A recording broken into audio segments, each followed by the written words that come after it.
Family and fellow soldiers, I'm the Professor, and this is the Moment of Truth. When you talk about being African, your wife must be African.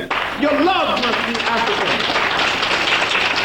You must be African, think African, feel African, love African. Everything. You must go through a complete transformation. If you run from the black community, can't live with black people, you're a faker.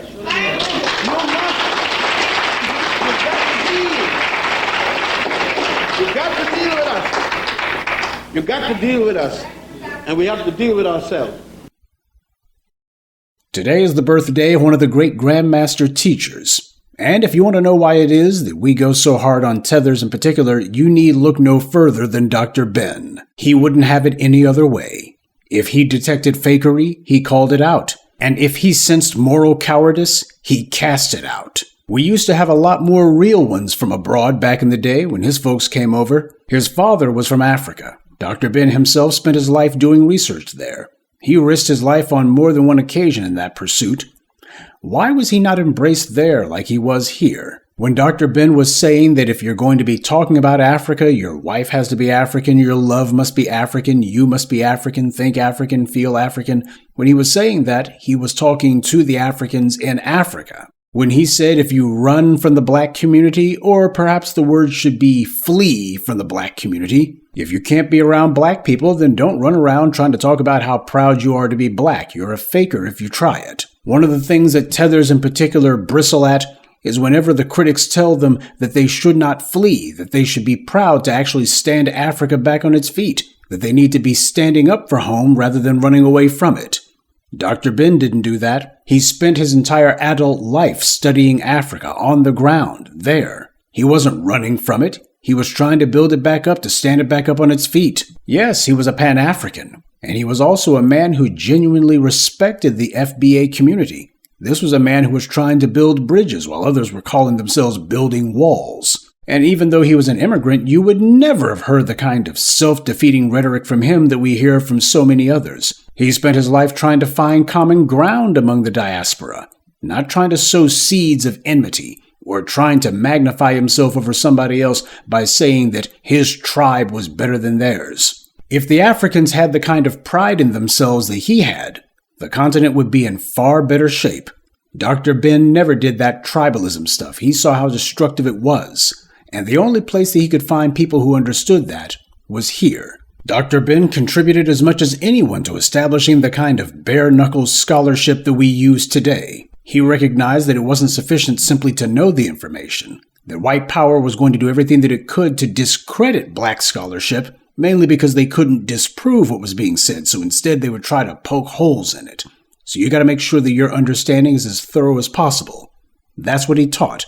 That's what he did. I respect the contributions that he made, especially being a living example of standing up for one's own history and using it as ammunition to wage ideological warfare on your own behalf. He didn't simply wonder about things. He questioned them, interrogated them, and interrogated the mouthpieces for white power who brought all kinds of phony information. And I believe our support for him gave him more than a little strength for the war that he was waging against white supremacy. He didn't get anywhere near the support from the motherland that he should have gotten. But he had the support of the foundational black American family here, and that was enough.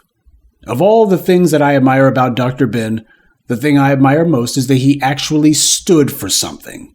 He dedicated his entire life to one thing, reaching out to a people who were lost. And with all the genius and ferocity that he could muster, he called on his people to stand up for what they believed, and to start believing in themselves again. Dr. Ben was a big part of the reason why I decided to start doing these annual commemorative days. During one of his lectures, Dr. Ben was talking about the holidays that the white government had given to black people, Dr. King Day and such.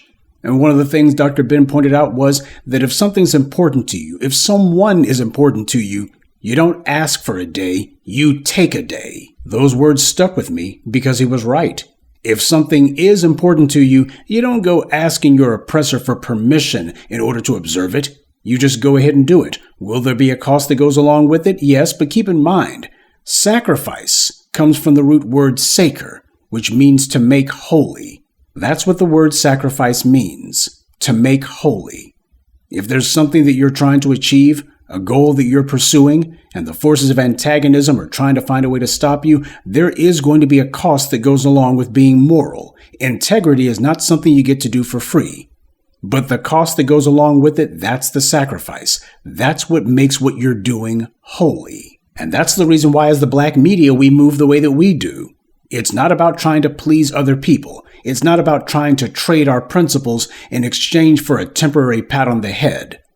Dr. Ben understood exactly what needed to be done. That's why he did it, and he did it the way that he did. He drew strength from learning about and venerating ancestors. There's a lesson in that for all of us. Some things transcend lineage. Dr. Ben was an Ethiopian Jew. He wrote an entire book about that. And he was relentless in standing up for his lineage, even in the face of Jews from Europe. He called out the anti-black racism practiced by that community, and he fought to set the record straight. Dr. Ben had a choice, fight or flee. He chose to fight, and he spent his entire life fighting, even if he had to stand alone. But of course he was never alone. He had his lifelong friend, Dr. John Henrik Clark, with him, and he had the foundational Black American community that he had embraced, and who in turn embraced him. That's the reason why he spent so much time around us. This was a man who had the ability that he could have spent time around any group of people that he wanted. But at the end of the day, if you're trying to recharge and you're trying to refocus, you got to be around some real ones. Dr. Ben could have done like so many other fakers, frauds, phonies, and fools, especially in these universities and colleges. He could have gone ahead and traded on his melanin in order to sell the white academy's lies. He could have done that. Everybody else, like Henry Skip the Truth Gates did. Dr. Ben could have made a lot of money selling out. But he understood you just can't put a price on your soul. During Dr. Ben's time, you had the white media telling all kinds of lies about him, throwing every insult that they could, trying to put every nasty name that they could on him in the hopes that they would run off people from supporting him, that they could dissuade people, they could shame people from supporting this virtuous man. And had they done this in Africa, it would have worked. Had they done it in the Caribbean, it would have worked. But they tried that here, with us. And we learned a long time ago not to listen to anything the white media says. And not to listen to any of their bought and paid for bootlicks either. Be it the political treason of Nelson Mandela or the cowardly politicking of Messy Jesse, Dr. Ben didn't mince words. He didn't cut anyone a break. He had a moral standard and an intellectual benchmark for what he knew black people were supposed to be. And if one failed to reach that mark, he let them know it. Dr. Ben didn't ask for permission to speak. And when it came time to speak the truth about white supremacy, he didn't take an opinion poll as to whether or not any of his white colleagues would approve, or to see who would be offended. He simply spoke the truth and stood on it. It's for these reasons and others that I chose to make it a point that on December 31st, I would recognize Dr. Ben. If someone or something is valuable to you, then you take out time to express it. And while we have diverged on the issue of Pan-Africanism, one thing we will never diverge from Dr. Ben on is the subject of intellectual honesty and moral courage. So I hope that today you'll spend at least a little time thinking about and reflecting and appreciating the profound impact that Dr. Ben had, not just on black scholarship, but also on this movement.